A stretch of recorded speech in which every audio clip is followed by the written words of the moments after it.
poder mejorar. Gracias a los tres Monsi nos trasladamos a las 10:31 a otra conversación, una conversación de país.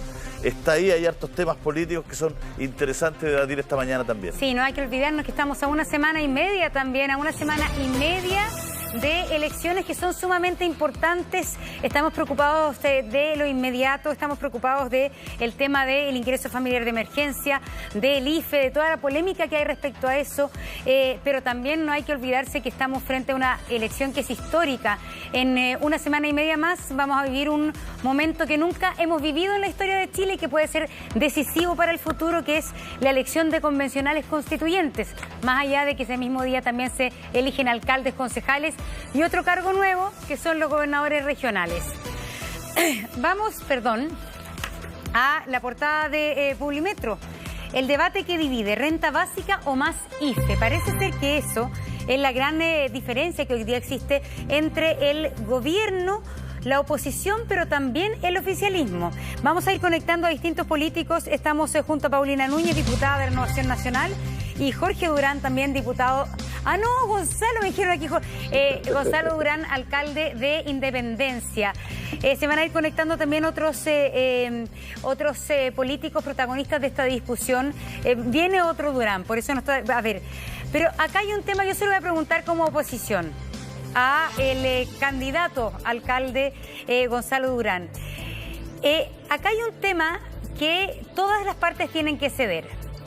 ¿Por qué la oposición hoy día se opone a este IFE recargado? Que es un IFE que finalmente cubre al 100% del registro social de hogares.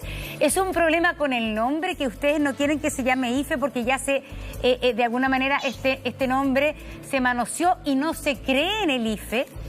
¿O la renta básica universal es algo distinto a lo que está proponiendo el gobierno?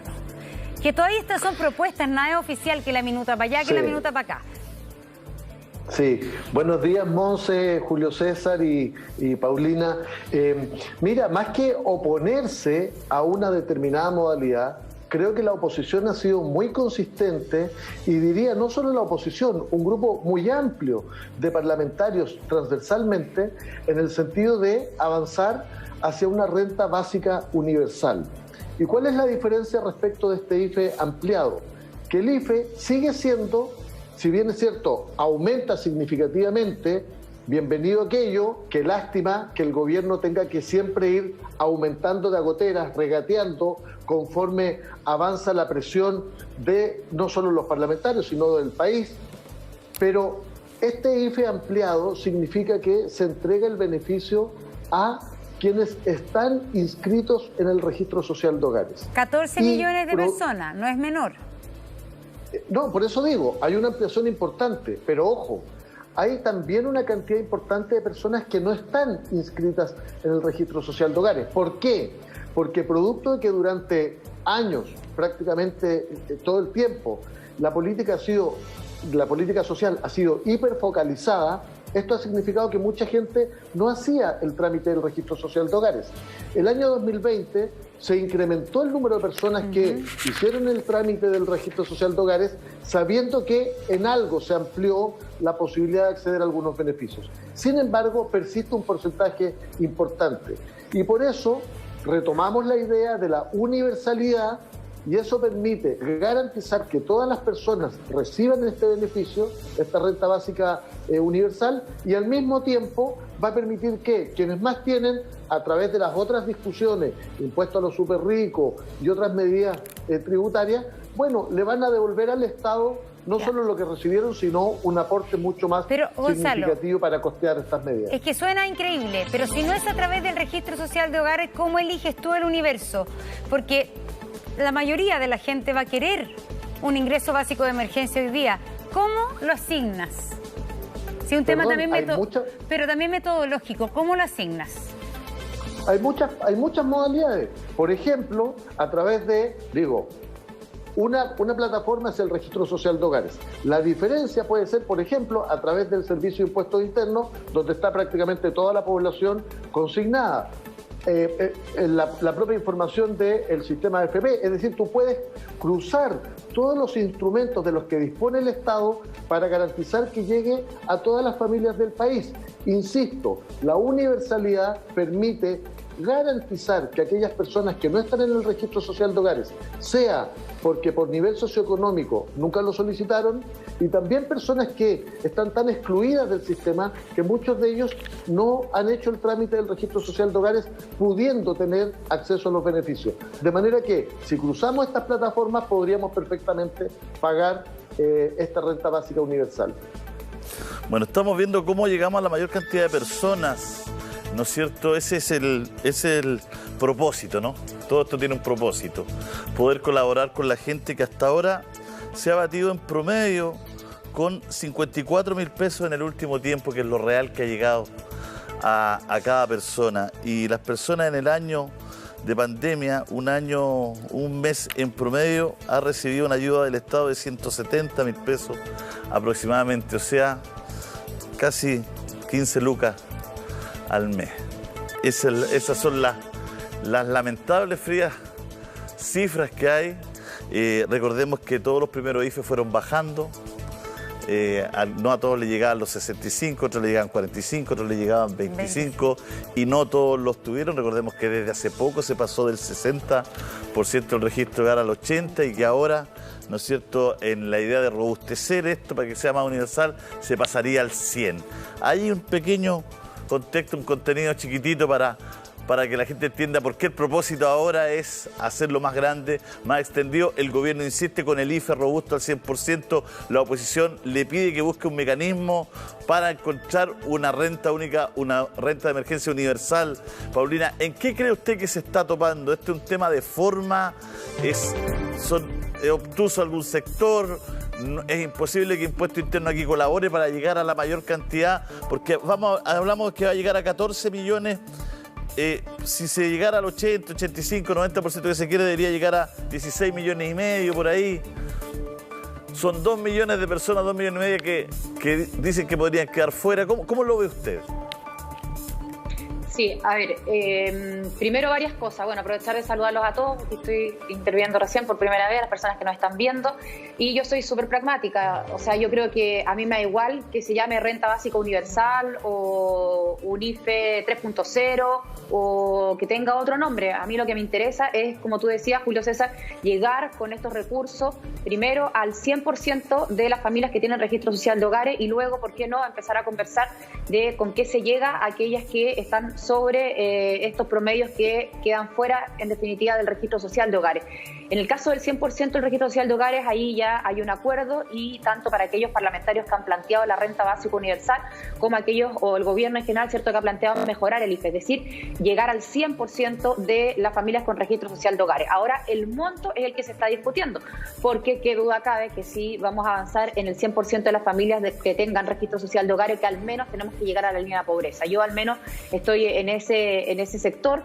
Creo que es importante, más allá del nombre, que fijemos porcentaje, es decir, si fijemos el número de personas con las cuales a las cuales se les va a entregar este apoyo, de cuánto estamos hablando, y lo otro que es muy importante, porque el proyecto de los parlamentarios no lo tiene, que es hasta cuándo se entrega esta renta básica universal o este IFE 3.0 mejorado con una línea de la pobreza, porque importante es que acordemos, ya que esto igual va a pasar por el Congreso, en una agenda. Ya a esta altura algunos han dejado de hablar de acuerdo, y me acuerdo que acá lo conversamos la semana pasada, de que no sacamos nada de hablar un gran acuerdo nacional, si lo que estamos conversando es una agenda con 4 o 3 puntos básicos, y entre esos, por supuesto, este apoyo para la mayor cantidad de personas, ojalá, cierto, con esta línea de la pobreza, y que tenga como forma de entrega el registro social de hogares. Paulina, sí. Esta entrega al 100% del registro social de hogares sin requisitos, ¿no? O sea, hay que solo estar inscrito. Es que eso es muy importante para la tranquilidad de la gente. Sí. No es que tenga que meter un papel mañana, es que tenga que decir, no, es que perdí la pega hace 2 meses. No, estando en el registro social de hogares va a recibir.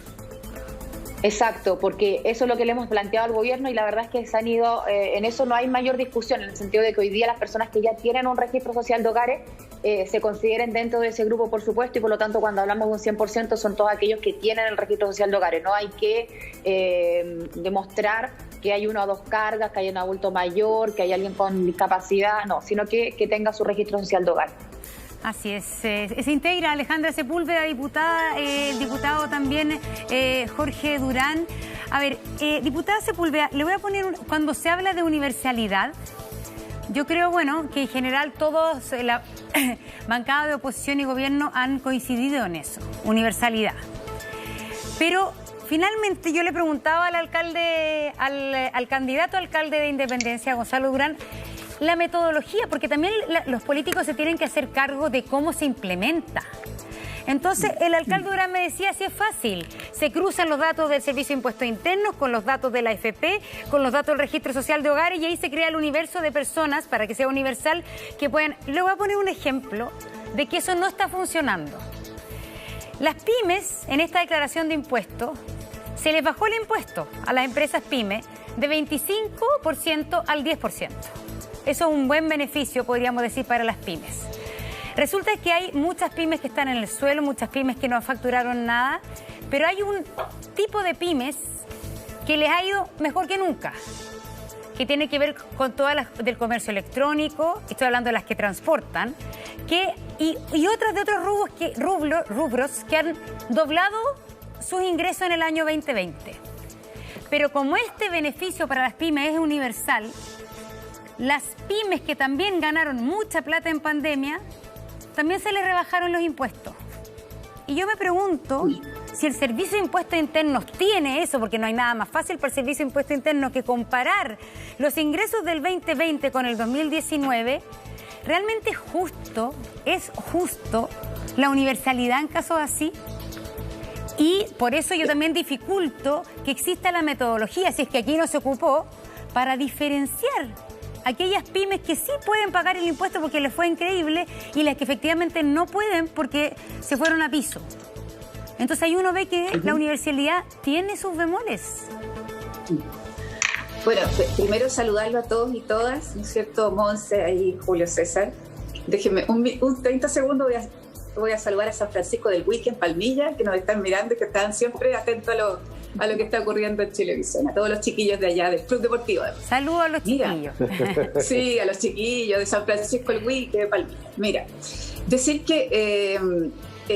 bueno, un paréntesis. Acabamos de aprobar, vengo a la Comisión de Trabajo corriendo, los 200.000 pesos, ¿no es cierto?, para esta complementariedad o este complemento, ¿no es cierto?, a aquellas personas que tienen saldo cero.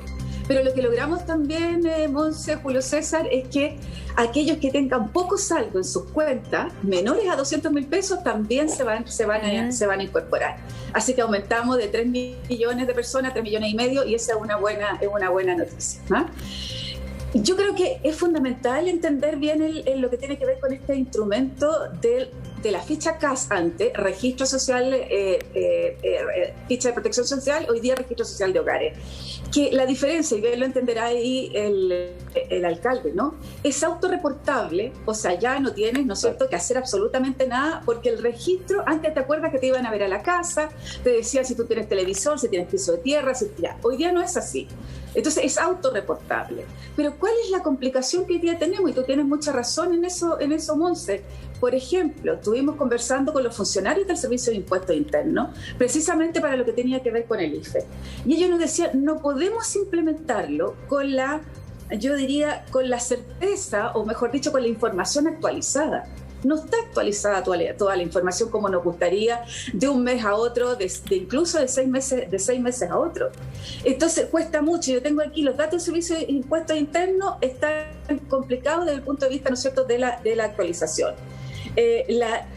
Todo lo que tiene que ver con las inconsistencias de los puntajes también dice relación con esto. Entonces la persona dice, a ver, te pongo un ejemplo, ¿no?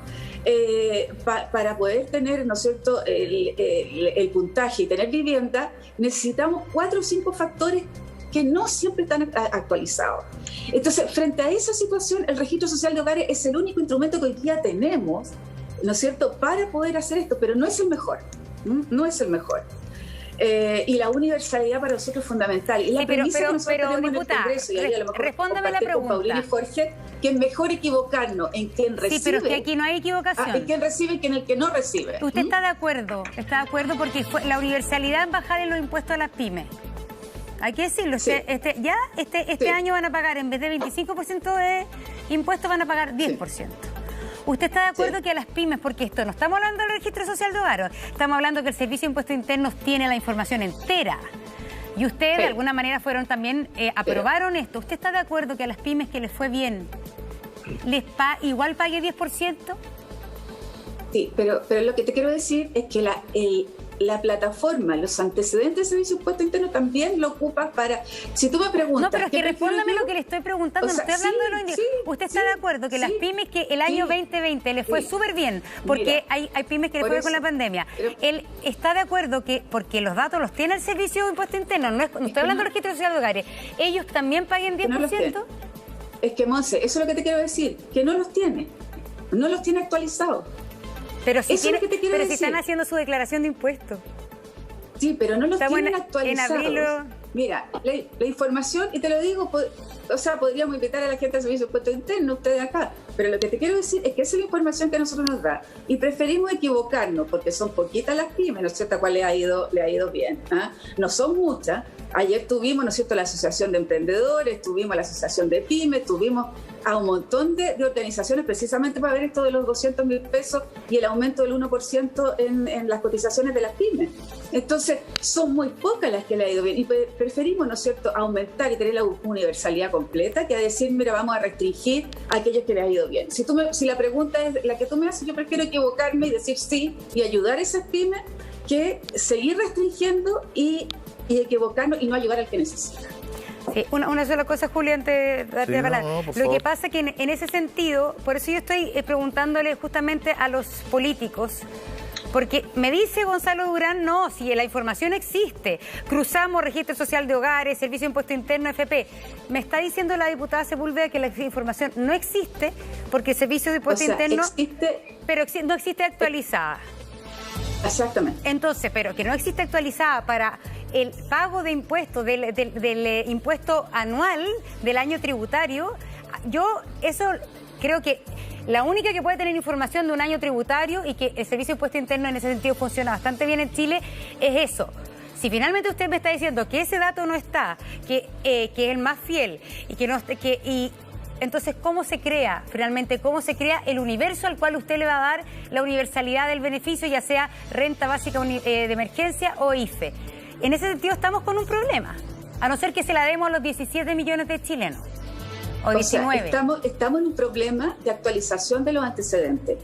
Para el registro social de hogares, todo lo que tiene que ver con la información de impuestos internos y varias otras informaciones están retrasadas. O sea, podemos tener 3 a 6 meses de desfase. Por eso que las personas no sienten que la interpretación, ¿no es cierto?, de la ficha o el registro social de hogares los interpreta en algún minuto. Sí. Esa es la complicación que tenemos. La vivienda también. La empresa ahora, y la pyme no tienen registro social de por bueno, diputada. Por eso, pero si lo que te estoy diciendo es lo que pasa en el registro social de hogares. Yo le estoy preguntando de las pymes y usted me mete el registro social de hogares. No, yo le estoy preguntando de las pymes, de la información y de que hay pymes que están pagando menos y ganaron más.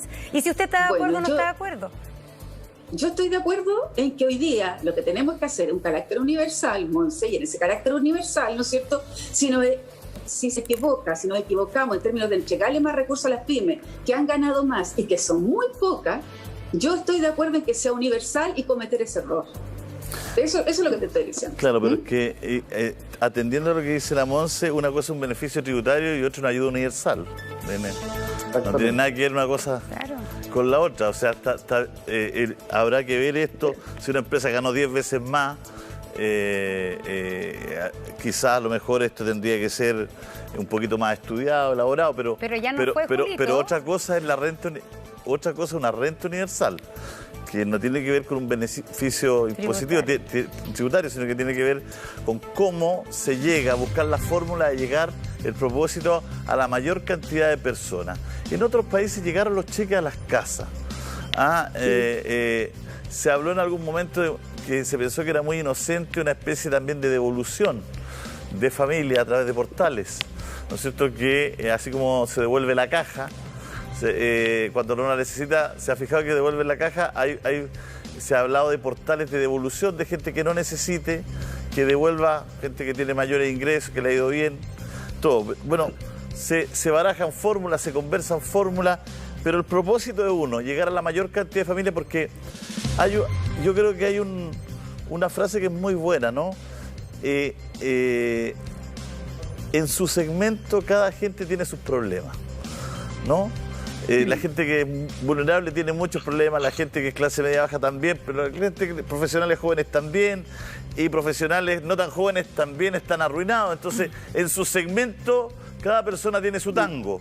Así es que vamos a hablar de eso a la vuelta de este pequeño corte comercial, Monse.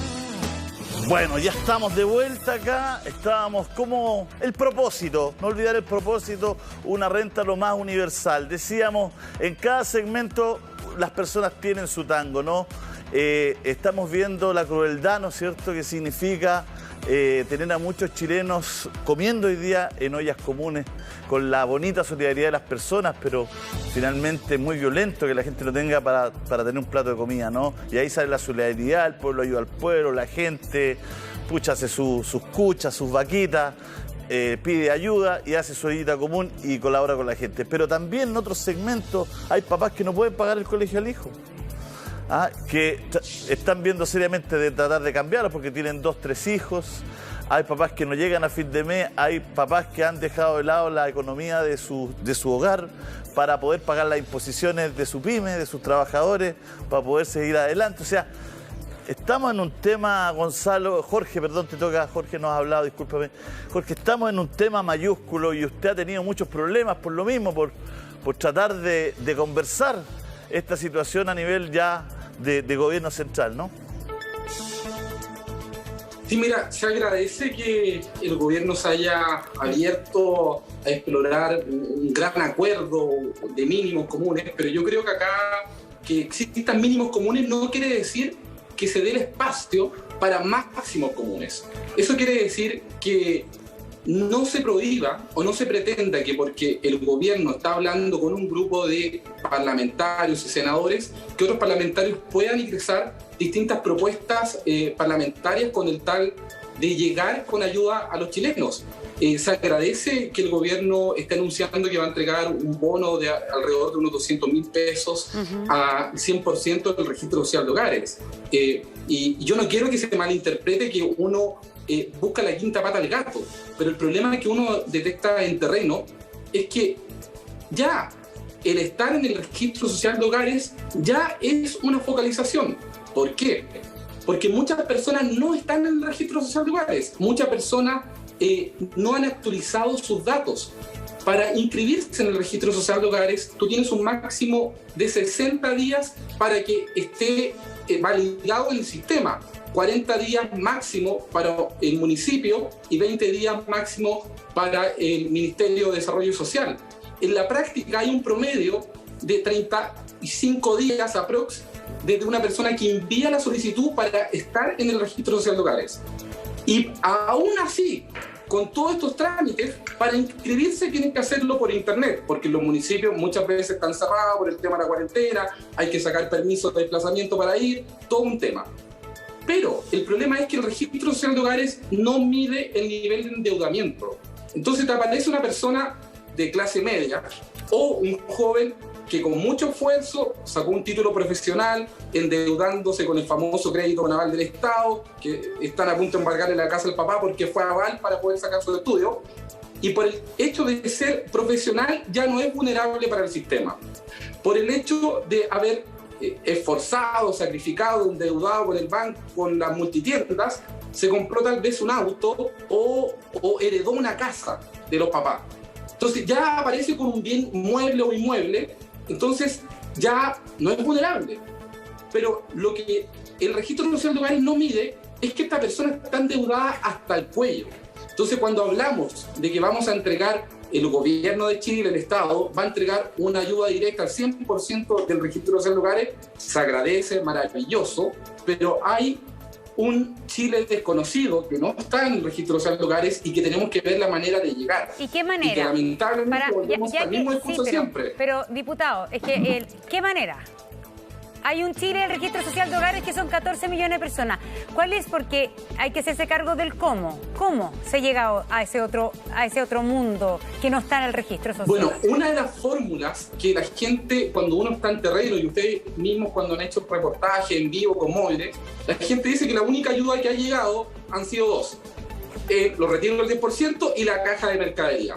Entonces, si el Estado, el gobierno, tiene la información de la ayuda de caja de mercadería que llegaron hace un año a través de toda la información que manejan los municipios, perfectamente se le podría hacer llegar una transferencia directa equivalente tal vez a la caja de mercadería o más, lo ideal, pero a cada persona que recibió la caja de mercadería. Esa información está, la tienen todos los municipios del país. ¿Pero usted cree que está, no, perdón, preguntémosle, ¿está cada casa que le llegó una caja de mercadería? Eso fue hecho el alcalde lo puede decir. Ellos cuando entregaban una caja de mercadería tenían que levantar un acta y esa acta después incluso iba a pasar por visación de la Contraloría. Entonces esos datos están. Ya, ¿qué método propone usted, candidato? Sí, mira, primero una clarificación súper sencilla para que no nos enredemos. El registro social de hogares es un instrumento importante, pero no cubre a la totalidad de la población que objetivamente necesita apoyo. ¿Por qué? Porque el registro social de hogares se ha usado históricamente para focalizar ayuda y por tanto hay un segmento de la población que nunca accedió al registro social de hogares. O muchas familias, por ejemplo, constituida, voy a poner un ejemplo, el padre, la madre, 4 hijos, pero resulta que 2 de esos hijos después constituyeron su propia familia y no necesariamente actualizaron la información y aparecen en el grupo familiar madre. Y por tanto, el registro social de hogares es un avance si es que se le otorga al 100% de quienes tienen registro social de hogares, pero es insuficiente. Y mi punto es que el Estado tiene la obligación de cruzar toda la información disponible con el propósito de que la ayuda sea de carácter universal. Una familia, por ejemplo, de un transportista escolar que ganaba 2 millones de pesos, probablemente no sacó registro social de hogares porque sabía que a través de toda la historia una persona con ese nivel de ingresos no accedía a los beneficios del Estado. Hoy, esa persona de 2 millones de pesos está endeudada en el pago de su vehículo, no ha tenido trabajo durante un año y, por tanto, no teniendo registro social de hogares, requiere con urgencia la ayuda. Y por eso creo que el gobierno, en vez de regatearle a la gente, debiera poner toda su capacidad para usar la información disponible del Estado. A mí me sorprende que se diga, no conozco el detalle, Alejandra, de lo de las pymes, pero la información del Servicio de Impuestos Internos respecto de, me atrevería a decir, prácticamente la totalidad de la población es de un nivel de rigurosidad muy importante. Sí, okay. De manera que existen instrumentos para hacer llegar ayuda universal. Y ojo, que ya se inició la entrega del tercer retiro y seguimos en una discusión en el Parlamento respecto a cómo vamos a hacer esto. Y esto nuevamente es no ponerse a tono con el sentido de urgencia que viven las familias del país. Es que, perdón, pero yo creo que una cosa es, pero los políticos tienen que hacerse cargo de lo técnico. Es decir, si los políticos están pidiendo la renta básica universal, tienen que hacerse cargo de lo técnico. Y usted me dice que el Servicio de Impuestos Internos sí tiene la información, Alejandra Sepúlveda me dice que no tiene la información. Ahí ya tenemos un problema técnico respecto a cómo son y dónde se obtienen los datos para llegar a ese universo que no está en el registro social de hogares. Perdona un segundo, Montserrat, perdona.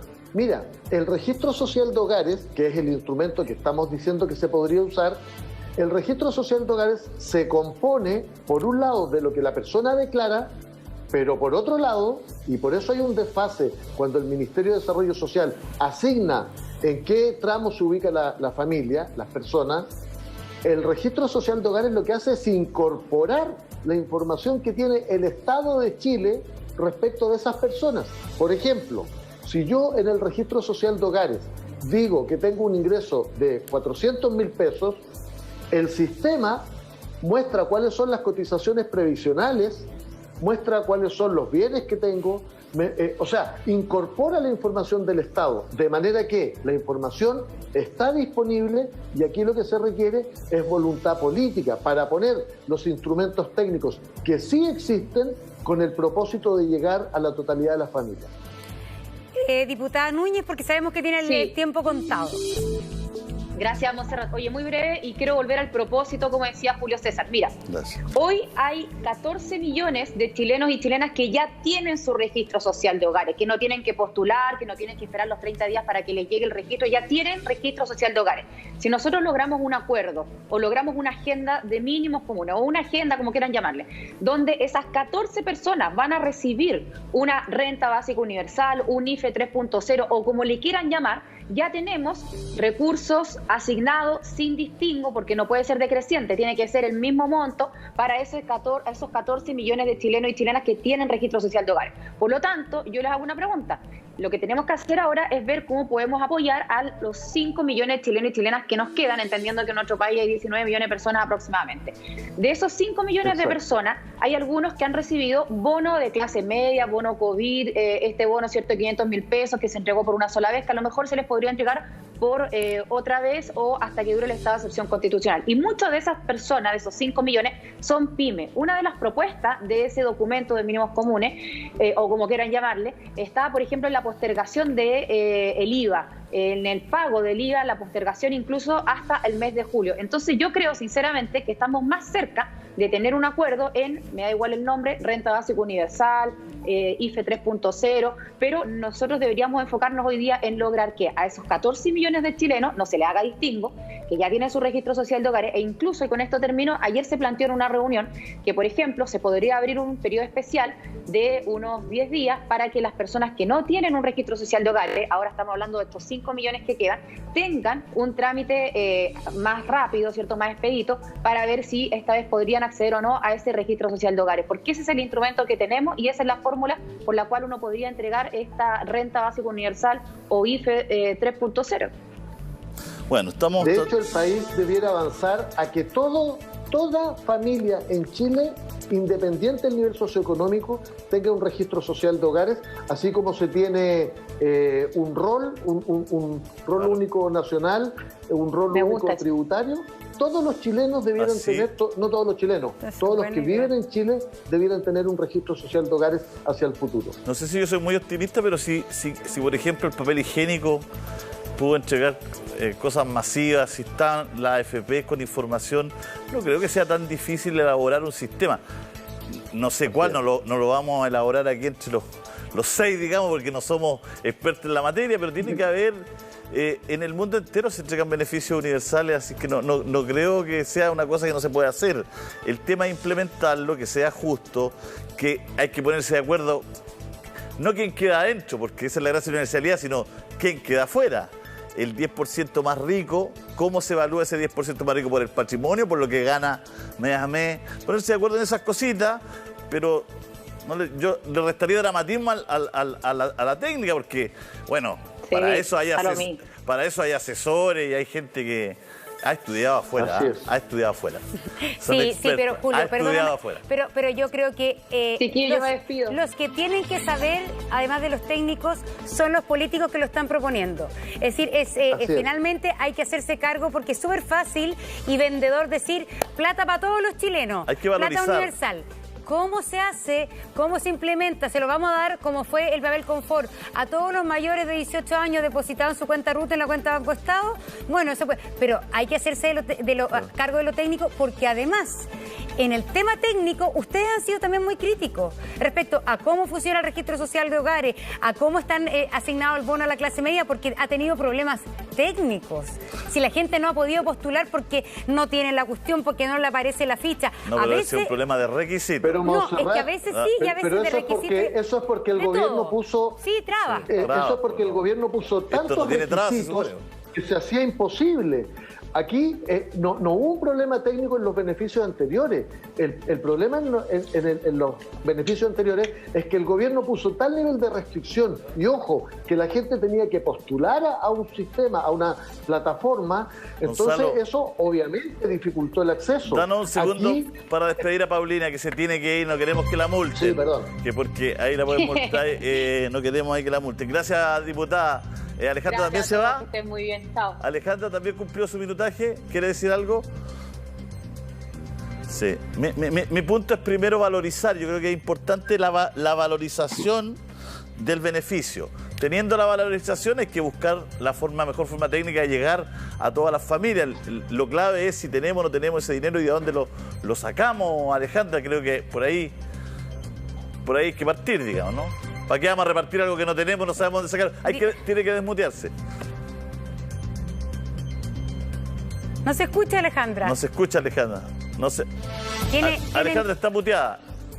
Ahí, Sí. sin pecar de polémica, ¿no? Que acabo de hablar con una persona que siempre estamos conversando, que tiene que ver con Marcos González, que es el presidente del Servicio de Impuestos Internos, de los funcionarios del Servicio de Impuestos Internos. Entonces, mientras ustedes estábamos en comerciales, aproveché de hablar con él. Tenemos efectivamente un desfase, tenemos un desfase de información de alrededor de 3 a 4 meses para lograr tener el registro social de hogares, la ficha de protección social, el IFE o cualquiera de los instrumentos. Entonces me dice, sí, tenemos 3 o 4 meses. Y esa es la complicación que yo te decía, Monse, que es lo que uno plantea aquí. No podemos estar finos en la información por esa razón.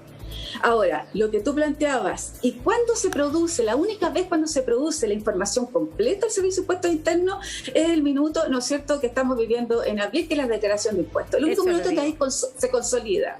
Y es por eso que nosotros decíamos, pescábamos, ¿no es cierto?, de querer la universalidad. Para nosotros es importante las pymes, y podemos cometer el error, Monse, de estar entregando un beneficio, ¿no es cierto?, a una pyme que a lo mejor ahora no lo necesita. Pero preferimos cometer ese error en la universalidad, ese error en decir todas las pymes, a no entregar el beneficio a pymes que sí, ¿no es cierto?, lo necesitan. Usted no habría, entonces la respuesta no es habría sí estado de acuerdo. eso, Es decir, usted no habría estado, porque el fondo, ese beneficio de rebaja tributaria, ya que el Servicio de Impuestos Internos tiene consolidada la información porque se hace la declaración tributaria en abril, usted no hubiese preferido que, ya que esa, de las pocas informaciones consolidadas, las pymes que le fue bien hubiesen pagado el mismo impuesto? Es que sabes una cosa, cuando uno conoce el mundo de las pymes, y cuando uno sabe que te va en un periodo bien y en otro periodo te va mal, cuando apenas puedes hacer inversiones, cuando apenas puedes, ¿me entendí?, sustentar, tenemos un 80% de pymes que están en el suelo.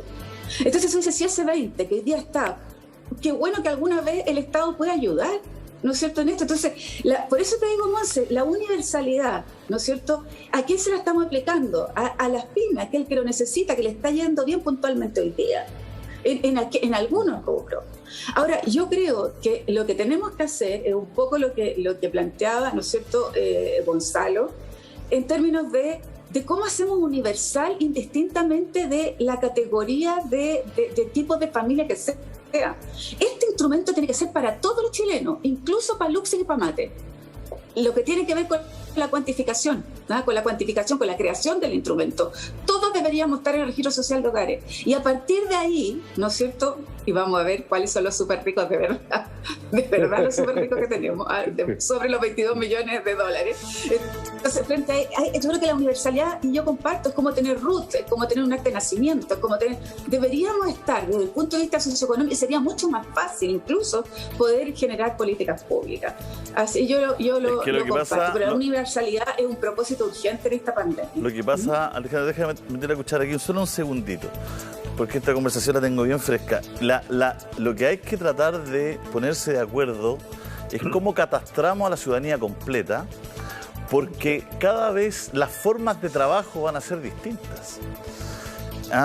Aquí hay mucha gente que es independiente o que no se impone o que no está en la FP ni nada, no solamente porque no tienen el dinero para hacerlo, sino que muchos no creen en eso, otros no están ni ahí, otros quieren trabajar independiente, otros prefieren tener toda o sea, el mundo en materia laboral también cambió y va a cambiar cada vez más, y cada vez más va a ser más rentable para alguien a lo mejor hacer como ser un móvil de una aplicación ¿no es cierto?, de supermercado, de encomienda, de comida, de lo que sea, que trabajara patronado recogiendo fruta, que es lo que alegaban algunos.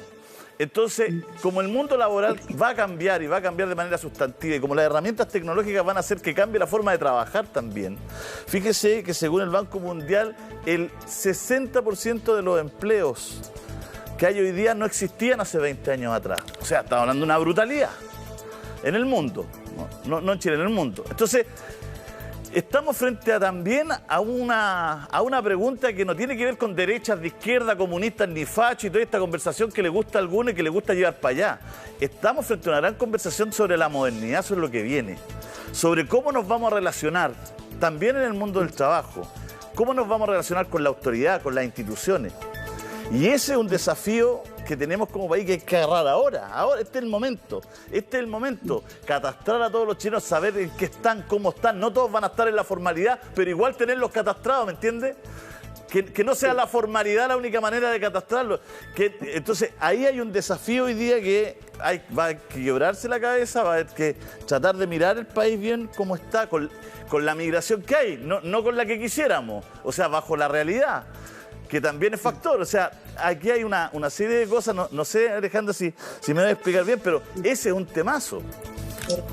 Mira, es tan temazo antes de la pandemia y hoy día con la pandemia, porque agrégale, tú hablas de la migración, de cómo se va, ¿no es cierto?, a una relación laboral distinta.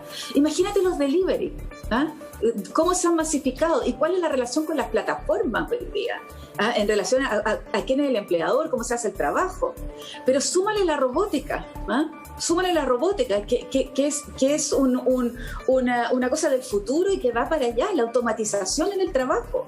Lo que va a ocurrir con todas las máquinas nuevas, ¿no es cierto?, donde ya ahí no va a haber ningún tipo de regulación laboral para ese tipo de trabajo. Entonces, claro, hoy día, post pandemia, ¿cómo nos levantamos en un mundo distinto, con realidades distintas, con plataformas distintas, con empleadores distintos y con trabajadores también? Tenemos más de 1 millón de trabajadores hoy día en la informalidad absoluta, que tampoco lo podemos medir en ninguna parte. ¿Y cómo vamos a competir, entonces, Alejandra? Yo creo que es un tema Alejandra, y tomar duda, medidas, ¿cómo vamos a competir hoy día, perdón que me den esto, con la industria china? Que no tiene jornadas de trabajo, que no tiene sindicato, que no tiene leyes laborales, que no tiene nada. Claro. Y que le ponen a usted un buzo, que hacerlo en Chile le cuesta a un señor que fabricaba antes buzo aquí 4 o 5 lucas de costo, le llega allá en 2, 3 lucas y más encima le mandan el envío gratis. O sea, entonces estamos frente a una encrucijada que es bien poderosa, que es bien potente. Y que es tratar de agarrar esto desde hoy día y desde arriba y no estarnos peleando tanto en la cuestión más chiquitita que queda hoy día, Alejandra. Jorge está levantando el dedito. Por favor, Jorge.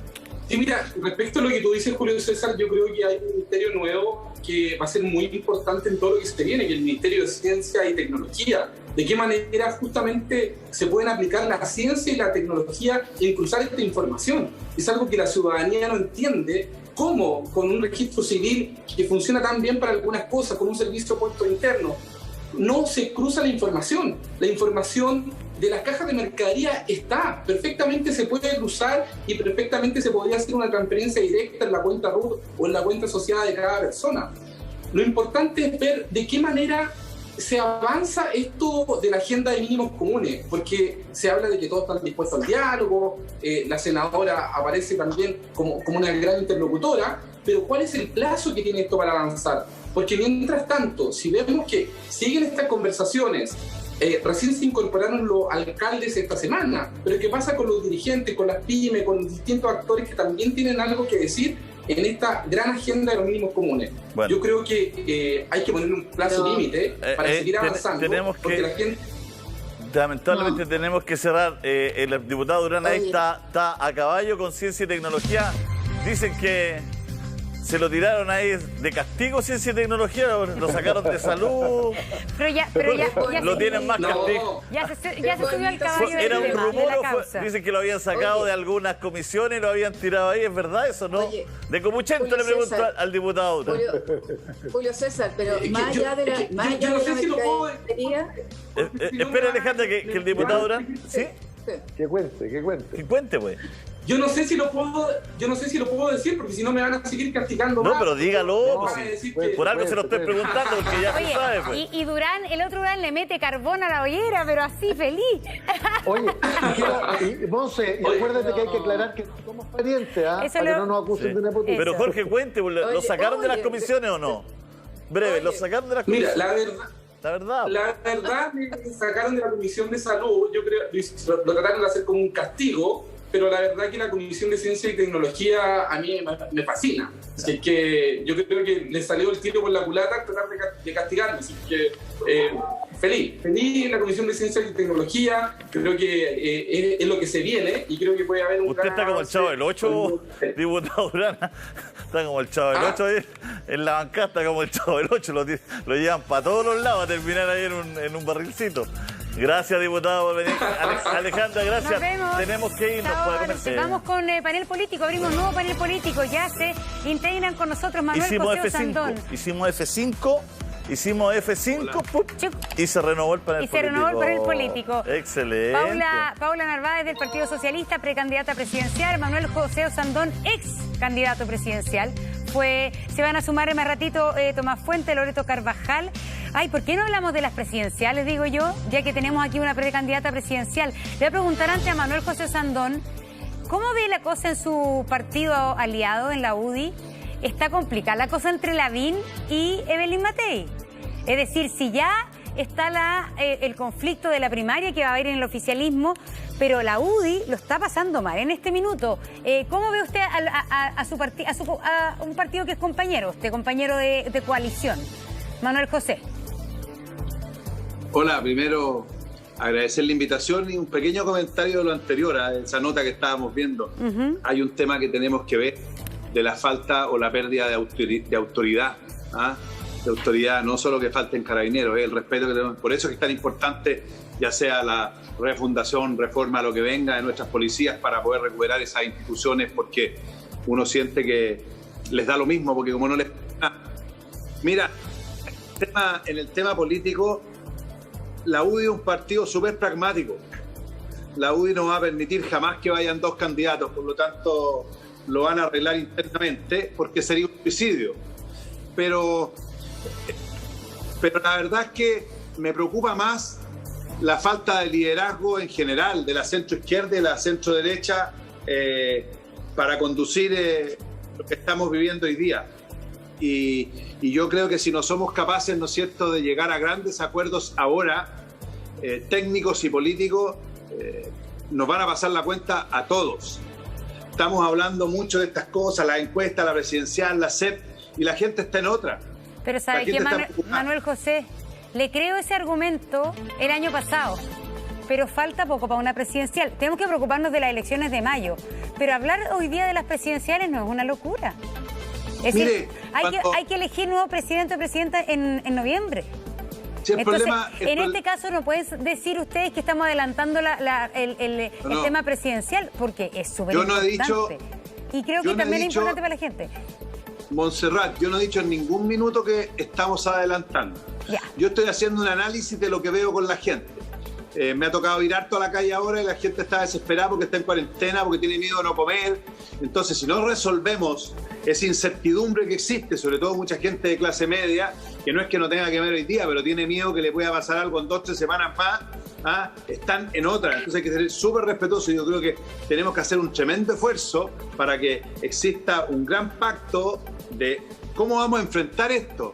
Y la gente se va a abrir. Hoy día, cuando tú le hablas de este tema, perdónenme, puede faltar un mes, el tipo está preocupado y la señora de lo que pasa en su casa. Pero veo una falencia de liderazgo. Le voy a contar una cosa, Manuel José. En el caso de la UDI, acaba de salir un adelanto de la encuesta Criteria que tiene un detalle importante que después vamos a analizar, que incumbe al equipo. La encuesta Criteria muestra un empate en 11 puntos entre Joaquín Lavín y Evelyn Matei. Es decir, la UDI, ¿cómo lo va a resolver? Porque finalmente, ¿qué lo va a resolver por secretaría? Evelyn Matei dice que ella está dispuesta, más bien dice, ella no es que esté dispuesta, dijo, yo voy a la primaria. Joaquín Lavín dijo ayer, candidato único de la UDI. Entonces, ahí el partido, que supuestamente es pragmático, tiene un problema de marca mayor. No es tan grave porque el partido tiene la firma de quién es el candidato y ellos tienen su estructura. Aquí nadie puede ir por fuera, hay una ley que lo prohíbe. Primer punto. Y segundo punto, estas encuestas semanales no miden intención de voto. Usted, y uno de los análisis que va a hacer la UDI, que tiene que hacer todo el mundo, es quién gana la primaria, que es un voto, y quién puede ganar la presidencial, porque perfectamente una persona gana la primaria de derecha y no tiene ninguna posibilidad de ganar la presidencial. Entonces, si usted me pregunta a mí hoy día, es evidente que Joaquín Lavín es muchísimo más competitivo en una presidencial que Evelyn Matei. Claro, lo que pasa, lo que pasa es que para que la gente entienda, senador, para que la gente entienda, lo que pasa es que lo que está pensando Lavín en primer lugar no es la presidencial, está pensando cómo la UDI gana el cupo para esa presidencial. Y lo que se entiende aquí que el pragmatismo de Lavín es decir, oye, si vamos dos, si va Evelyn Matei y voy yo, nos puedes ganar o Sichel o Desbordes y vamos a quedar nosotros sin candidato para la presidencial.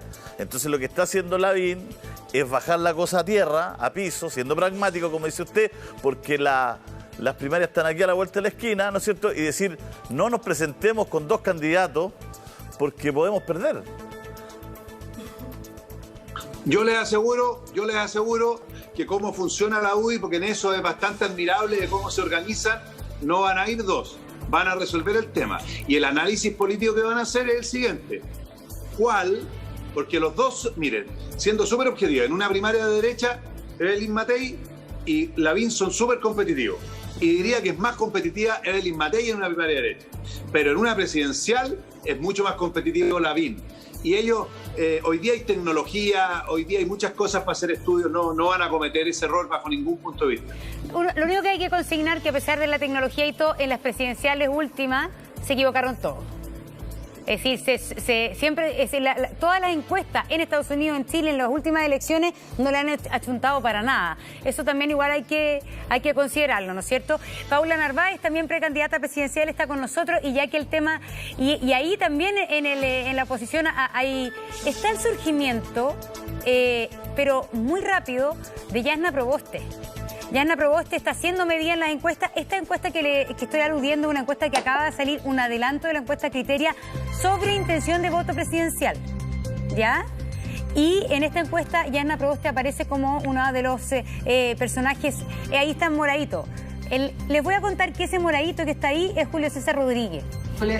Sale como segundo, pero es una encuesta cerrada, es decir, no es que a la gente se le ocurrió sola decir Julio César, sino que Criteria puso una lista, y en esa lista, no saben por qué, Descriteria puso a Julio César Rodríguez. No sabemos qué pasó, no sabemos por dónde ¿qué les pasó? Es una encuesta para que la gente entienda, porque hay encuestas que solo la gente dice a alguien que se le ocurre, y esta es una lista que se le presenta a los 1.500 encuestados del universo, y en esa lista se incluyó a Julio César, a Yasna Proboste y a otros más. ¿Qué pasó con esa encuesta? ¿Cuál es la respuesta de Paula Narváez a la vuelta de la pausa? Estamos conversando acerca de candidaturas presidenciales, esta encuesta reciente de Criteria. Voy a decir lo que pasó, Julito. Contemos, estamos mirando en la encuesta de Criteria, donde en la lista sale en el segundo lugar Julio César Rodríguez, con el mismo porcentaje que Pamela Giles. No, hay 2 puntos más abajo que Pamela Giles.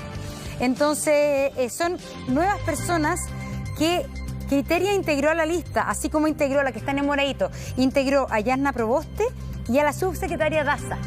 También esos son, para explicarle a la gente, son los criterios que usan muchas empresas de encuestas que hacen o lista abierta o lista cerrada, donde proponen nombres. Y en este caso está incluido Julio César, y muy bien evaluado. ¿Te entrevisto o no te entrevisto? No, yo creo que me lo tomo con mucho orgullo, porque creo que es valorizar mi trabajo.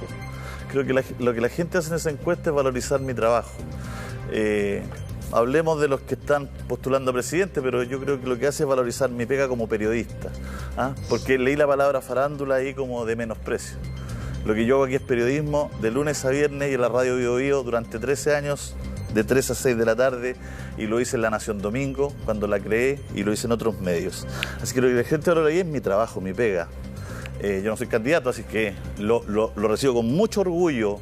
cero, no festino nada con esto, con un orgullo tremendo. Estoy así rebosante de felicidad porque quiere decir que la gente valora lo que tú haces todos los días, porque la gente no está ahí opinando de lo que yo hago en mi casa o todo, la gente opina ahí por tu pega, que es como me conoce. Entonces por eso me siento muy, muy orgulloso y es lo único que voy a hablar al respecto. Gracias. ¿Y los votos a quién se los das? Ya que no vas de candidato presidencial. Se los traspaso a mis nuevos empleadores que están prontos a llegar. Que están, creo, en la fiscalía, están ahí en el momento clave, así que están a punto de firmar. Creo que están ahí, están a punto de firmar, así que se los traspaso a mis empleadores. Muchas gracias por el minuto. Muchas gracias. Monse, le estabas preguntando tú algo a Paula. Bueno, se ha integrado Tomás Fuentes y también Loreto Carvajal a nuestro panel y le habíamos dejado formulada la pregunta a Paula Narváez. Yo sé, Paula, que finalmente comentar las encuestas también de alguna manera algo que no tiene tanto, porque una encuesta cambia a la otra, los resultados electorales están muchas veces en las últimas elecciones no se parecen a lo que fue las encuestas, pero sí hay un tema que quizás a usted también la involucra muy directamente, y es la aparición de la figura de Yasna Proboste, que no está de precandidata presidencial, pero que de alguna manera se ha configurado en una velocidad impresionante de 2-3 semanas en un referente muy importante y en alguien muy reconocido, al parecer, por la ciudadanía. Entonces, así como la UDI tiene un problema entre Lavín y Evelyn Matei, la democracia cristiana, pero también en general la oposición, tiene un problema que es cómo resolvemos esta figura política que de repente apareció y se posesionó tan rápidamente. ¿Qué es lo que haría usted eventualmente en una presidencial, en una primaria presidencial? ¿Habría que incluir a Yasna Proboste? Bueno, primero, muchas gracias por la oportunidad de estar de nuevo hoy día con ustedes. Un saludo cariñoso al panel y, por supuesto, a Julio César y a Montserrat. Gracias, Paula. A ver, con respecto a esto, solo decir dos cositas. A mí me parece interesante lo que refleja, más allá de que todas las encuestas son distintas y metodológicamente no son comparables porque tienen preguntas distintas, en fin, hay toda una cosa técnica detrás.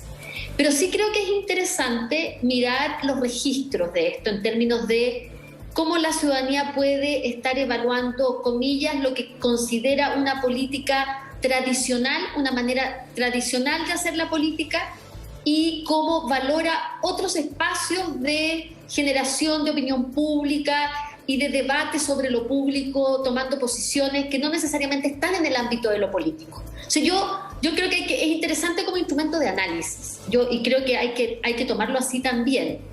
También quiero decir, y va a ser un gesto de reconocimiento, porque creo que tiene que ver con el trabajo periodístico, como ha dicho Julio César, pero también tiene que ver con que es un matinal que tiene la mejor audiencia, y eso también es importante y refleja una valoración positiva. Quiero dar esos elementos. Y con respecto a la senadora Proboste, es interesante y es esperanzador en este sentido. Yo creo que cuando una persona ocupa un cargo, en este caso institucional, como la presidencia del Senado, y lo hace de la manera, con el aplomo, con la entereza, con la transparencia, con que la senadora Proboste está llevando adelante desde marzo su cargo, eso la gente lo valora. Y creo que es importante esa cercanía entre la institución, ella es la segunda autoridad del Estado en este minuto, y que esté bien valorada, me parece a mí que es esperanzador.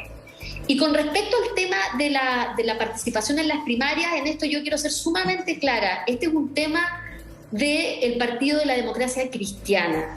Y por lo tanto yo no tengo ni un comentario que hacer, porque esto es en realidad algo que tiene que resolver la democracia cristiana, que yo entiendo tiene resuelto porque tiene un proceso de primarias, aun cuando le faltan algunas otras definiciones internas producto de sus propios estatutos, pero es un tema de la democracia cristiana y yo soy sumamente respetuosa de la autonomía de los partidos en esto. Nosotros como Partido Socialista tenemos esto resuelto, yo soy la candidata del Partido Socialista, fui proclamada por el Comité Central del Partido Socialista el 28 de enero y no tenemos ninguna otra gestión más que hacer en ese sentido, más que ir a la primaria legal de julio próximo. Uno de los problemas que tiene su precandidatura presidencial, Paula, es el desconocimiento, si uno es que estamos analizando encuestas, pero el desconocimiento, la gente no la conoce, o la conoce muy poco, perdón, ese es uno de los problemas.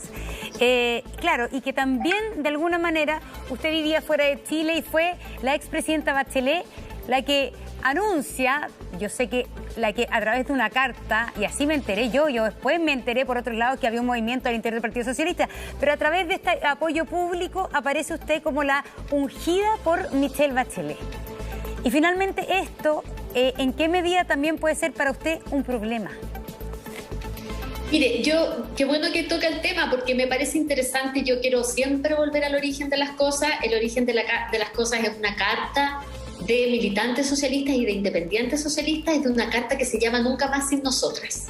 Y a las mujeres nos invisibilizan, ¿eh? Eso es una realidad en política, no solo en política, en muchos espacios, pero es una parte de una realidad. Con Loreto Carvajal hemos estado en muchos foros hablando de la participación de las mujeres en política y de cuánto nos cuesta, ¿no? Entonces aprovecho de saludar a la senadora Carvajal. Pero, y claro, hay un hecho político indesmentible que son esas mujeres que llevan adelante esta iniciativa y que luego la presidenta Bachelet firma, yo digo, como una ciudadana que dice, ¿no es cierto?, siempre promovido a las mujeres en los espacios de decisión. Ella obviamente se siente cercana al mundo del Partido Socialista, pero no quiero con esto subestimar lo que ha sido el apoyo de las mujeres socialistas e independientes. Me parece que es un hecho político bien importante. Y yo me siento súper honrada que la presidenta haya firmado esa carta, lo tomo como más bien como una fortaleza y no como una debilidad. Y me queda un trabajo enorme que hacer para que justamente este nivel de conocimiento aumente día a día. No es fácil, por supuesto que no es fácil, pero yo valoro positivamente lo que hemos logrado a pesar de estar 2 meses enteros en cuarentena, muy encerrada, pero ya podemos empezar a salir en estos días, ya he podido hacer terreno y bueno, es parte de las dificultades que tenemos objetivas en este momento, pero estoy confiada de que vamos a poder revertir ese desconocimiento que hoy día existe. Bueno, se viene una elección presidencial en un tiempo más, pero estamos aquí, como bien decía Monse, a unos días de una elección que quizás es la más importante en la historia de nuestro país, ¿no? Por primera vez vamos a juntarnos los chilenos en un acto democrático a elegir a las personas que escriban la Constitución y no se va a escribir en 4 paredes, como la han escrito las élites hasta aquí, ¿no es cierto?, vulnerando muchas veces, ¿no es cierto?, lo que piensan la gente, los ciudadanos. Así es que estamos aquí a la vuelta de la esquina, senadora Carvajal, y bueno, la cosa está ahí, muy líquida, nadie sabe muy bien qué va a pasar, nos tocó pandemia, no se pudo seguir con las candidaturas, se tuvo que suspender esta maravillosa franja que hay antidemocrática prácticamente, ¿no es cierto?, con mucho tiempo para uno y con poquito tiempo para otro, ¿no es cierto?, en la televisión, pero es lo que hay, es lo que tenemos. ¿Cómo visualiza usted, ¿no es cierto?, lo que va a pasar al otro día de estas elecciones? Ahí empieza la segunda parte de esto, ahí hay que tomar las decisiones el 17 de mayo, porque creo que el 18 inscriben, ¿ah? Además. Bueno, Julio César, primero obviamente saludarles a ustedes, a Montserrat, a usted, también especialmente a los panelistas. Y como tú bien señalas, creo que es la elección más importante este año, que marca obviamente en dónde se van a contener los principios, los propósitos, las apuestas que tiene el Chile en el futuro. Pero además con un elemento que es esencial, que es justamente escrito por primera vez de la mano de mujeres y hombres, es decir, una constitución que pretende que en su escritura haya el mismo número de mujeres, una constitución paritaria. Lo señalo porque es muy importante lo que hoy día está pasando a nivel presidencial y quiero hacerme cargo de ese punto. Cuando las mujeres accedemos a la toma de decisiones, cuando somos visibilizadas, la verdad es que lo que hacemos con ellos es confirmar las competencias y las capacidades que tenemos las mujeres cuando somos además respaldadas. A mí me parece de sumo importante destacar que hoy día en esta encuesta, por ejemplo, tengamos en el primer lugar de la lista, como ha ocurrido en otras, a Pamela Giles, que es una mujer obviamente, que tiene una trayectoria política, pero que no ha sido parte, digamos, de las figuraciones como la mayoría de a propósito de las candidaturas presidenciales, hoy día contienen las encuestas, que son exministros de gobiernos anteriores, tanto de Chile Vamos o también hoy día de la oposición. Es decir, hay un elemento de género muy potente que grafica y que obviamente demuestra que las mujeres estamos posesionadas y que tenemos, obviamente, obviamente el respaldo ciudadano para ello. Lo mismo Yana Proboste. Ella, como presidenta del Senado, obviamente ha generado una visibilidad mayor a lo que puede tener una diputada o una senadora, pero en ese espacio de poder la gente refleja inmediatamente el apoyo una vez que se visibiliza su trabajo y que obviamente contiene lo que siempre nosotros decimos, que cuando existe la oportunidad, existe la visibilidad de una mujer en la toma de decisiones, esto se refleja y el apoyo es tal. No puedo dejar de mencionar y felicitar a Julio César. A mí me parece que aparezca él como una figura emergente, en este caso no dentro de la estructura de la política tradicional, pero sí como un comunicador que refleja tanto en radio como en televisión y que analiza las demandas ciudadanas. Y esto hay que tenerlo muy en cuenta a propósito de lo que viene. Chile no es lo mismo desde el 18 de octubre a lo que es hoy día. Esta figuración muchas veces permanente de los mismos nombres, de las mismas personas, genera obviamente una desconexión que, a propósito de lo que ha señalado hoy día la encuesta, refleja justamente que un comunicador de excelencia como es Julio César, un profesional que no solo obviamente está en pantalla en un programa exitoso, que dicho sea de paso también tiene ese elemento de tener mujeres siempre en los paneles, cuestión que yo felicito, que además tiene una conducción paritaria. Creo que eso refleja justamente el Chile del que viene. Y respecto al punto, es indiscutible que la Convención Constitucional va a marcar una tendencia y una posición política de quienes accedan a las primeras mayorías, por ejemplo, en cómo va a estar conformada. Es decir, si nosotros logramos como oposición tener una mayoría importante en la Convención Constitucional, obviamente que el reflejo de lo que queremos para el Chile que viene, con más derechos sociales, con una mayor participación en la toma de decisiones, con incorporar, por ejemplo, los grupos originarios, los pueblos originarios, en cómo se toman las decisiones respecto a lo que va a ocurrir con el tema de las pensiones, lo que va a ocurrir en salud, va a ser elemental para saber el componente de aquella Convención Constitucional y en cómo se va a reflejar en las posturas que van a tener los presidenciales y las presidenciales a futuro de la elección de noviembre. Una pregunta, senadora. Usted dice que le gusta que Pamela Giles esté en esta encuesta que estamos analizando y en las anteriores en el primer lugar porque es una mujer. Pero si vemos ya su pensamiento político, ¿le gusta o le asusta el fenómeno Pamela Giles? A mí hay pocas cosas en la vida que me asustan. A mí más bien me parece positivo y muy positivo que tengamos mujeres referentes en diversos ámbitos. Por cierto que mi candidato presidencial es Heraldo Muñoz, a quien me refleja y a quien obviamente daré mi voto. Pero si hay la posibilidad de que la ciudadanía participe, como esperemos que participe en la decisión de quién va a ser el candidato único de la oposición, a mí... Es decir, ¿usted incluiría a Pamela Giles en la primaria de la oposición? De todas maneras. Y ahí hay diferencia. Usted, Paula, la incluiría a Pamela Giles, porque ahí Pamela Giles dice que ella va a la primaria con todos, pero la democracia cristiana dijo que no, dio a entender que no.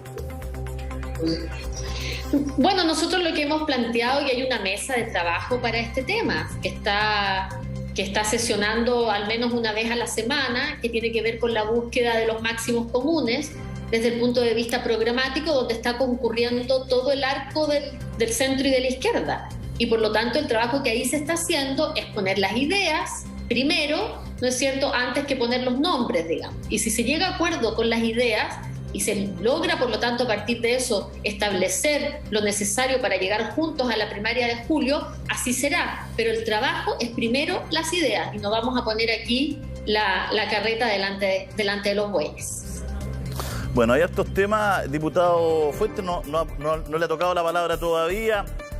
Hay algo que yo creo que la gente siente hoy día en sus casas, porque es bueno hacer un poquito de memoria. Se acercó la gente a votar la vez anterior y el 80% de los que votaron dijeron: oye, queremos que escriba la Constitución nuevas personas, no la gente del Congreso como le están, del que usted forma parte también. Esa es una lectura, Ay, perdón, ¿y cuál es la otra? No, porque hay otra lectura. Alguien puede haber dicho: yo perfectamente no quiero que el Congreso designe a la mitad, quiero que la ciudadanía designe cuántos, pueden ser un congresista, dos congresistas, o quiero que designe el 95% ciudadanos. Es una lectura. Yo me voy más por la lectura de la libertad y de que los ciudadanos pueden elegir 100% sin ningún problema, pero si hay congresistas como Felipe Arboe de un sector o como de otro sector de la UDI o de RN y la gente lo decide así, yo no encuentro porque no son congresistas, porque no confunda a la gente. No entiendo está explicándolo mal. Pues usted está Felipe Arboe renunció. Lo que pasa es que es un militante tradicional de los partidos políticos tradicionales, pero no es es que hay tanta confusión, perdone que lo haya parado Tomás, pero en el fondo, hoy día no hay ningún congresista que sea candidato porque no se puede. No se puede. Julio. A lo que voy yo... Pero mi punto es, y aquí podemos disentirte, yo le tomo el guante, diputado, no soy dueño de la verdad, pero tengo la impresión, de mi humilde percepción, que la gente votó para que no fueran los mismos los que escribía la nueva Constitución. Había un voto cerrado, era, ¿no es cierto?, una bola otra opción. Ganó una opción casi por el 80%. Entonces, uno entiende que, y ahí podemos tener diferencia, uno entiende que la gente quiere aire nuevo, quiere gente nueva, que venga de otros mundos, ojalá más ciudadanos, ¿no es cierto?, de organizaciones más civiles, y dejar al lado un poquito la política tradicional que hasta acá tiene su confianza bien abajo. Entonces, a lo que lo quería llevar yo es, hemos logrado entregar el piso para eso a puertas de una elección.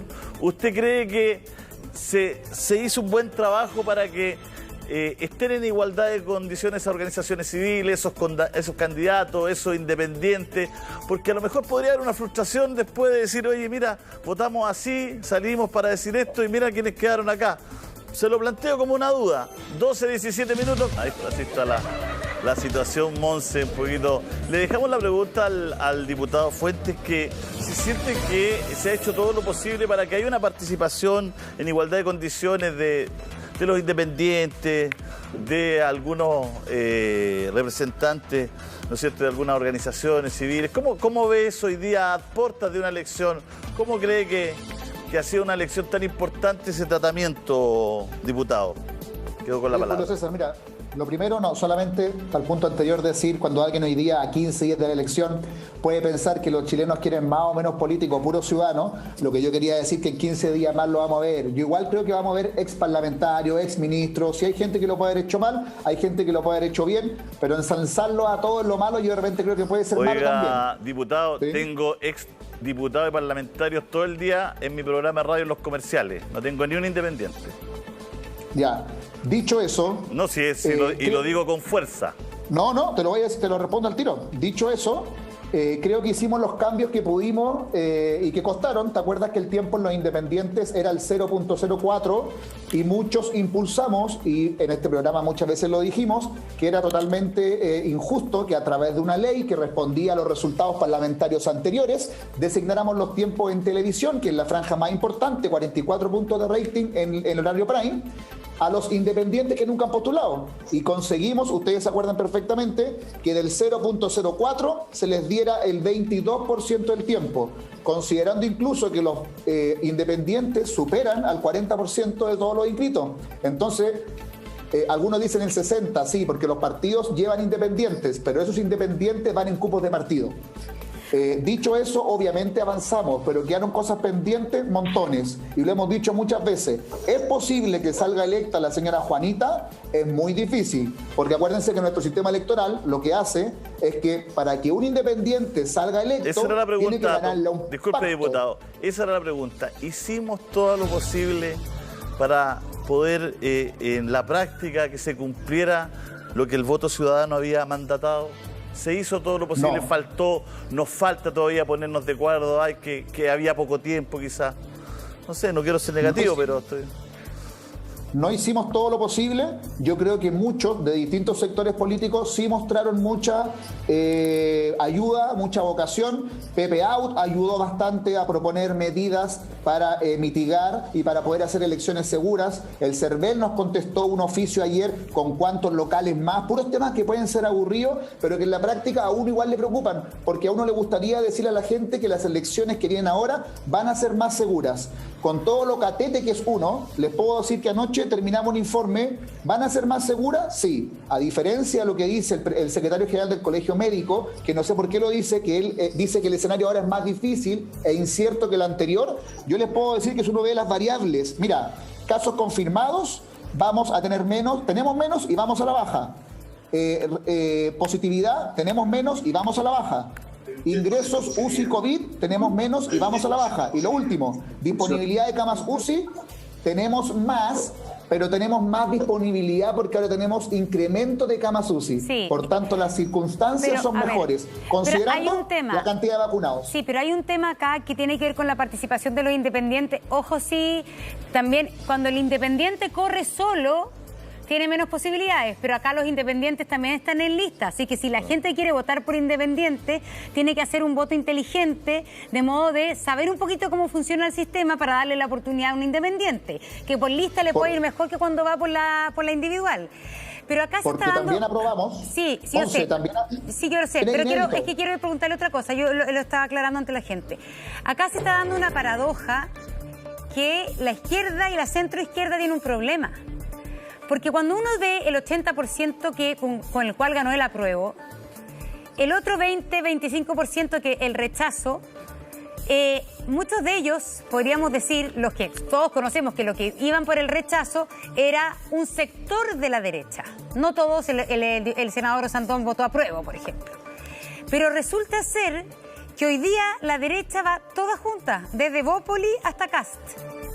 Entonces va a pasar que quizá esa convención constituyente, y se lo pregunto a Paula Narváez, puede ser que la centro-derecha arrase en la convención constituyente, porque resulta que la centro-izquierda va dividida en 3 listas o más. 6, 7 listas incluso. Sí. Primero yo quiero decir que evidentemente la decisión de ir en esta enorme dispersión obviamente es un problema. O sea, y eso creo que realmente no se puede negar. O sea, no ayuda en nada a haber conseguido, ¿no es cierto?, dar mayores garantías de poder asegurar un mejor resultado ese día de las elecciones. Bueno, eso ya no ocurrió y yo lo encuentro lamentable y justamente es lo que hay que evitar de aquí en adelante, que volvamos a repetir ese escenario. Sí, lo que pasa es que de aquí, perdón Paula, pero de aquí en adelante no vamos a tener una convención constituyente en 30, 40 años. Entonces, pero ya le contesto, Montserrat, con respecto a eso. Solamente estaba haciendo como pasando mi avisito nomás, pero ya le contesto con respecto a eso. Efectivamente, el haber logrado una mayor unidad para la Convención Constituyente no se logró. Nosotros esperamos que exista la posibilidad de tener sí unidad de propósito con quienes resulten electos y con quienes compartimos, ¿no es cierto?, muchos de los ideas, de los principios, de lo que queremos para esa nueva Constitución, a pesar de que vayamos en listas separadas. Y también hay en esto distintas análisis que se han hecho respecto de los eventuales resultados de la elección en materia de constituyentes. Algunos van a un escenario muy, digamos, negativo para la centroizquierda, otros no tanto. Hay que esperar, quedan poquitos días para esa elección y veremos, pero esperemos que quienes resulten electos esa noche efectivamente puedan tener unidad de propósito al interior de la Convención Constituyente y sacar adelante los temas de fondo que queremos cambiar en la nueva Constitución. Pero sin duda es un escenario muy complejo y muy delicado. Yo también lo considero así, Montserrat. Bueno, y también muy líquido, senador Osandón, ¿no? Un escenario bien líquido, no se sabe a ciencia cierta qué va a pasar, más que nunca la cosa está ahí. Esto del tercer retiro también vino a ponerle un elemento nuevo que no estaba, votos de castigo, de rabia, etcétera, a puertas de una elección. Entonces se empezó esto a poner cada vez un poquito más opaco en términos de saber, de poder visualizar qué es lo que va a pasar en 10 días más, senador Osandón. Complejo. Yo desgraciadamente tengo comisión ahora, pero mira, 2 cosas. Primero, felicitarte porque eso que salió en la encuesta es un premio a tu independencia y a tu profesionalismo. Pero mira, aquí hay una cosa que no hay que ser tan pesimista. Logramos la constituyente, es paritaria y hay cualquier cantidad de independientes que van en los partidos políticos, cualquier cantidad, y que son independientes. Usaron un cubo, lo que tú quieras, pero son independientes. Por lo tanto, hemos avanzado mucho en eso. Y lo otro es que yo no me marearía mucho con esto que la izquierda y la derecha, porque veo, en lo que he conversado en el Senado, que en líneas generales la centroizquierda está muy de acuerdo con la centroderecha. Estamos hablando de hacer una constitución, no leyes precisas del país que hemos soñado, qué cosas tenemos que corregir, etc. Y en eso...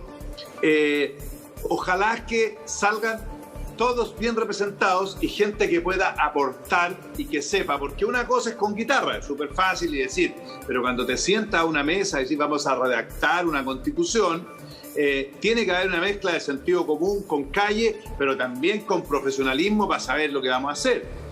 No es fácil, pero yo estoy contento y con mucha esperanza, porque es paritaria cualquier cantidad de independientes que no son obedientes a la orden de un partido, ni mucho menos, que van en los cupos de los partidos y que con la conversación de pasillo, yo creo que esta izquierda, yo creo que los extremos son los que están, pero yo siento que la exconcertación, por ejemplo, tiene, yo le diría las mismas grandes líneas que muchos de la centro derecha, por lo menos los que seguimos la derecha, una derecha social.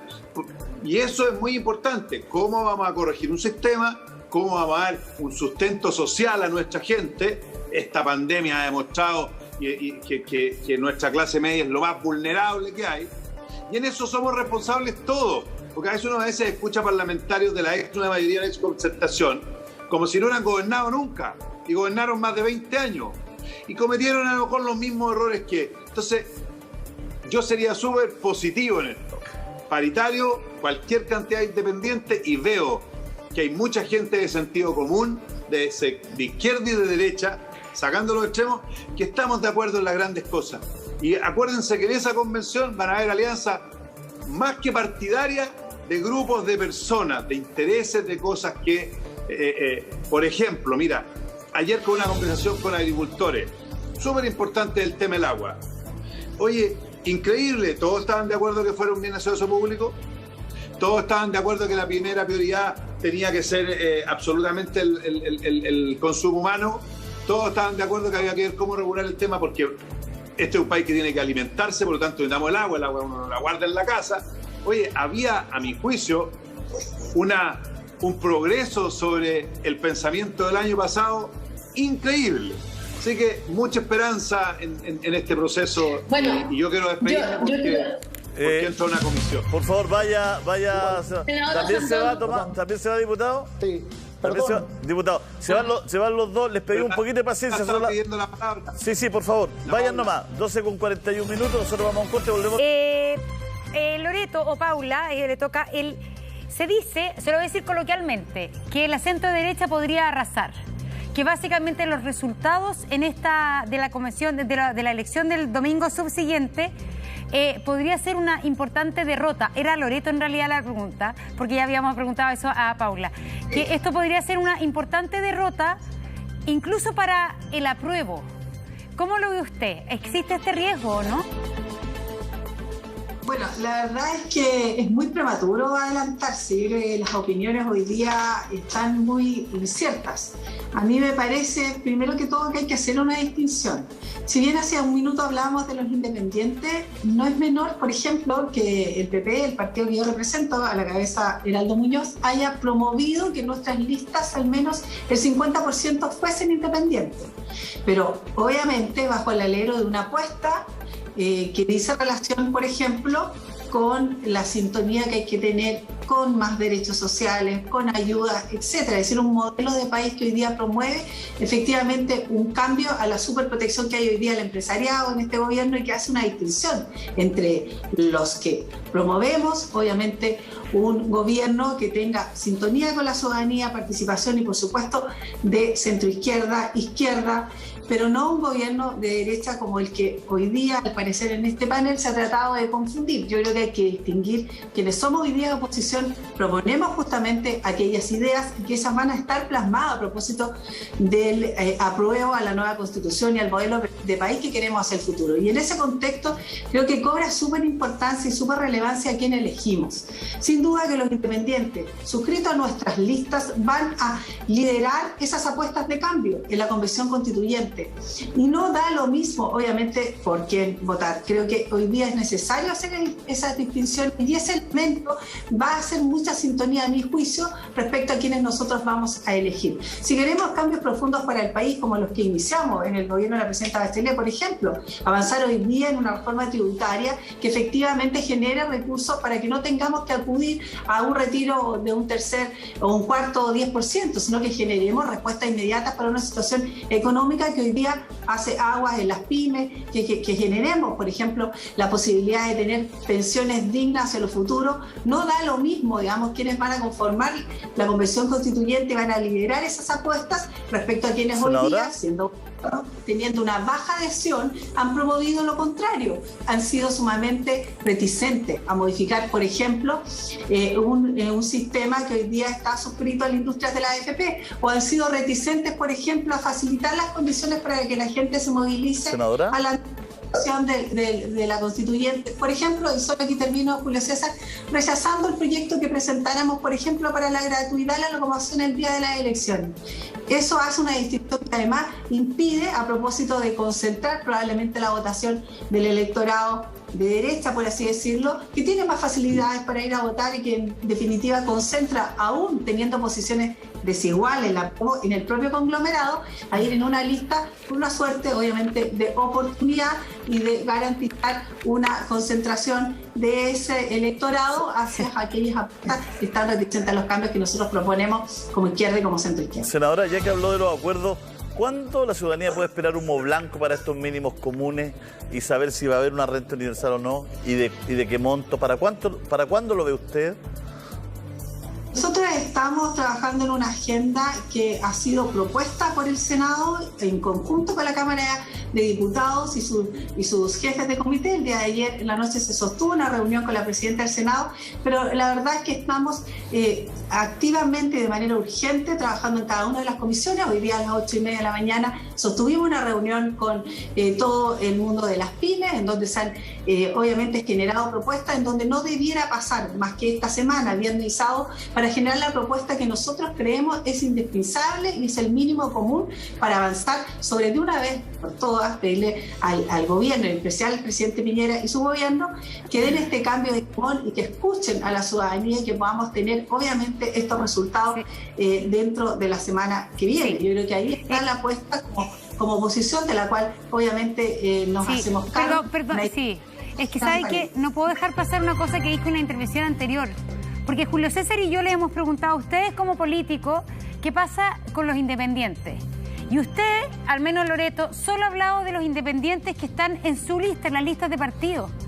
Finalmente hay que informar a la población la verdad. Es decir, acá hay independientes en listas de partidos, pero hay independientes con listas de independientes que no obedecen a ningún partido y que la verdad que en honor a la verdad, ustedes también tienen que, cuando le hablamos de los independientes, contestar por esos. No solamente por los que están en su partido, sino que finalmente decirle a la gente que hoy día sí tienen oportunidad de votar por personas que no militan en los partidos tradicionales. Porque lo mismo dijo el senador Sandón o Tomás Fuentes antes de irse. Claro, hay independientes en la lista de los partidos, pero eso es como casi lo mismo que ser militante de un partido, porque finalmente va a funcionar funciona con los lineamientos ideológicos del partido. Entonces yo creo que es importante, Paula, en ese sentido, de verdad decir que en esta ocasión los independientes van a poder estar en la papeleta. Así es. Yo haría dos cositas que me parece así si alcanzo en el tiempo. Uno, decir que yo creo que estamos en deuda con los independientes, el sistema político, y que eso hay que mejorarlo también. Y creo que además hay otro tema de futuro muy, muy importante, que es la reforma a los partidos políticos, porque tenemos que asumir que estamos en una crisis de representación. Tenemos una crisis de nuestra democracia representativa y por lo tanto necesitamos una discusión y una reforma importante en ese sentido. Pero quiero decir además que bienvenidos todos y todas quienes quieran consagrar un Estado social y democrático de derechos. Eso nos estamos jugando en la elección del próximo 15 y 16 de mayo. Siguen siendo, creo yo, nuestros adversarios quienes quieren mantenerse en este individualismo, que son defensores del individualismo y que están absolutamente vinculados a una oligarquía rentista. Entonces es muy importante que las personas se informen y que de aquí al 15 y 16 de mayo conozcan a los candidatos y candidatas a la Convención Constituyente, que pueden ser independientes o pueden ser militantes de partido o pueden ir en listas de partido. Lo importante en esto es que la gente vote informada. Yo quiero hacer un llamado a la información y a que apoyen a aquellos candidatos y candidatas que les van a permitir realmente cambiar el estado actual de cosas.